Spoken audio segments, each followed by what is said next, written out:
Hai, selamat datang di channel cerita horor Senja Maghrib. Pada cerita sebelumnya, di bagian pertama, Desi yang dengan ceroboh melempar pembalutnya yang masih keadaan kotor penuh dengan darah haid di tong sampah belakang rumahnya, yang pada saat itu waktu sudah menunjukkan hampir ba'da maghrib. Oh ya, saya lupa memberitahukan kejadian kisah ini. Kisahnya di tahun 1998 silam. Bulannya saya tidak tahu pasti ya. Yang pasti, cerita sebagian adalah kisah nyata di sebuah daerah masih Provinsi Jawa Barat. Namun ada beberapa cerita fiktif yang saya tambahkan. Keluarga Pak Warno juga orang tua Desi mempunyai 3 anak. 2 laki-laki dan yang bungsu Desi yang masih duduk di bangku kelas 2 SMP. Saya perkenalkan satu persatu anggota keluarga Pak Warno. Pak Warno sendiri bekerja sebagai karyawan di sebuah pabrik pengolahan mie bihun. Pulangnya tak menentu. Jika sedang banyak bahan produksi untuk dikerjakan, pulangnya bisa hingga tengah malam ia pulang lembur. Bu Desi hanyalah ibu rumah tangga dan kesehariannya lebih banyak di rumah. Sedangkan anak yang pertama bernama Mas Budi, baru lulus SMA dan sudah mendapatkan pekerjaan sebagai karyawan di sebuah jasa percetakan. Anaknya yang kedua masih sekolah di bangku kelas 3 SMA, namanya Mas Hendra. Dan yang terakhir, bungsu perempuan satu-satunya, yakni Desi yang masih duduk di bangku kelas 2 SMP.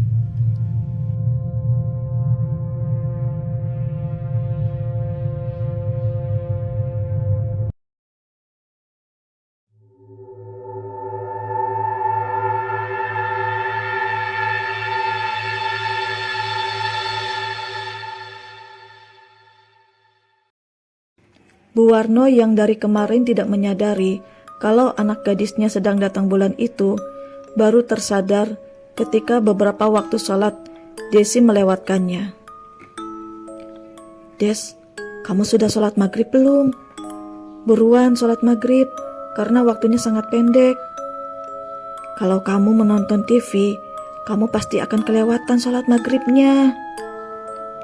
Perintah Bu Warno sambil menyiapkan makan malam di sebuah meja makan. Lagi gak sholat, Bu, sahut Desi sambil menuju meja makan untuk mengambil makan malamnya itu. Bu Warno pun kembali ke dapur untuk membereskan beberapa perabotan masak yang kotor, dan seketika itu ia terdiam sejenak. Seolah ia sedang merasakan sesuatu hawa yang aneh di sekitaran rumahnya itu.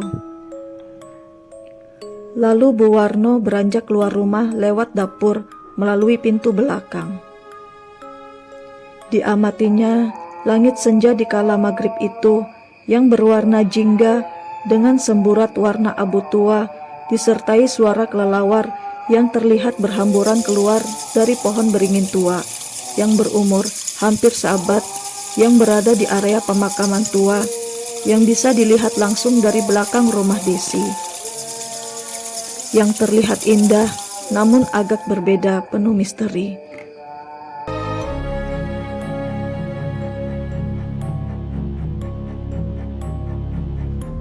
Ada apa ini ya? Kok perasaanku beda begini? Seperti akan ada sesuatu yang akan terjadi. Ya Allah, lindungilah keluarga hamba dari musibah. Seru Bu Warno sambil berdoa dengan nada pelan, namun sangat terlihat kecemasannya. Seolah naluri indera perasanya memberi peringatan kepadanya akan ada masalah besar dalam keluarganya.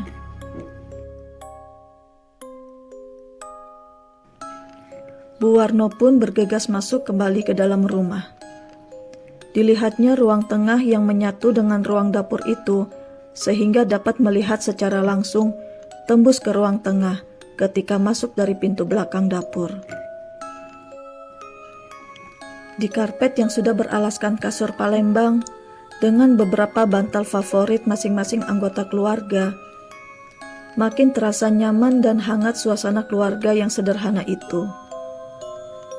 Terlihat Kak Hendra sedang bercengkrama dengan Desi mengomentari sebuah acara kontes musik di sebuah televisi. Namun, dalam penglihatan Bu Warno, ada sedikit keanehan dalam diri Desi. Perbedaan ketika dia mempersiapkan makan malam di kala maghrib itu dengan saat ini yang hanya berbeda 20 menitan saja. Wajah Desi nampak sedikit pucat dengan tatapan kosong menatap televisi dan terlihat tidak menyimak percakapan kakaknya itu yang posisinya duduk tepat bersebelahan dengan Desi. Bu Warno yang menyadari ada hal yang aneh dengan putrinya itu tidak melakukan apa-apa, masih mengamati perubahan itu dari meja makan yang sebagai pembatas dua ruangan tersebut. Des, menurut kamu peserta kontestan asal Bandung yang nyanyinya barusan itu bagus nggak nyanyinya? Ah, menurut Kak Hendra sih dia nggak cocok nyanyi dangdut, ujarnya sambil tertawa dengan mata masih menyimak ke televisi. Namun tidak ada sahutan dari sang adik. Akhirnya Hendra pun menoleh melihat reaksi adiknya yang tidak memberikan respon obrolannya itu. Namun matanya masih menatap televisi dengan tatapan kosong.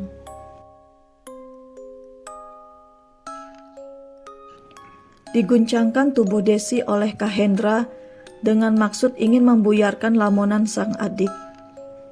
Ayo, sedang lamunin siapa kamu? Kayaknya ada yang lagi ditaksir sama kakak kelas nih. Canda Kak Hendra dengan tertawa terbahak-bahak. Namun tubuh Desi tidak bergeming, masih kaku menghadap televisi.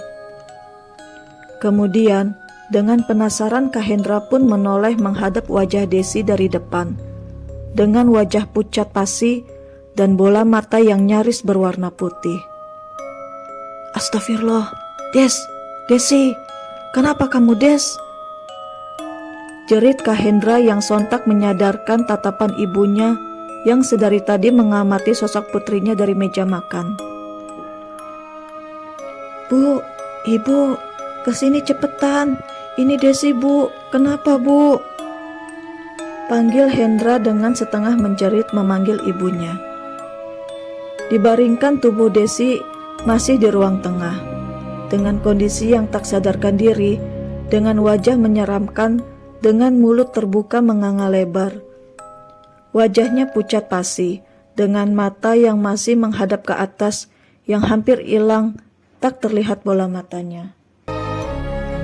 Beralih ke belakang rumah Desi. Waktu masih menunjukkan hampir pukul 7 malam, yang masih terbilang itu masih waktu sandekala maghrib. Ya, sandekala maghrib. Istilah orang zaman dahulu menyebut waktu-waktu di saat maghrib adalah waktu-waktu perpindahan dua alam, yakni alam manusia dan alam jin. Ada sesosok makhluk kecil seukuran anak umur 7 tahunan. Matanya merah, sedang berjongkok di atas bongkahan puing-puing tembok beton di belakang rumahnya. Terlihat sangat fokus menatap dan menjilati sebuah pembalut kotor dengan nikmat. Ya, itu adalah makhluk atau jin pemakan barang kotor, seperti bangkai binatang, darah haid, dan juga penyuka tempat-tempat kotor. Sebuah energi gaib yang langsung terhubung ke si pemilik pembalut kotor ketika sedang dijilati bangsa jin. Kenapa berlibet ini? Kurang makan somai kayaknya.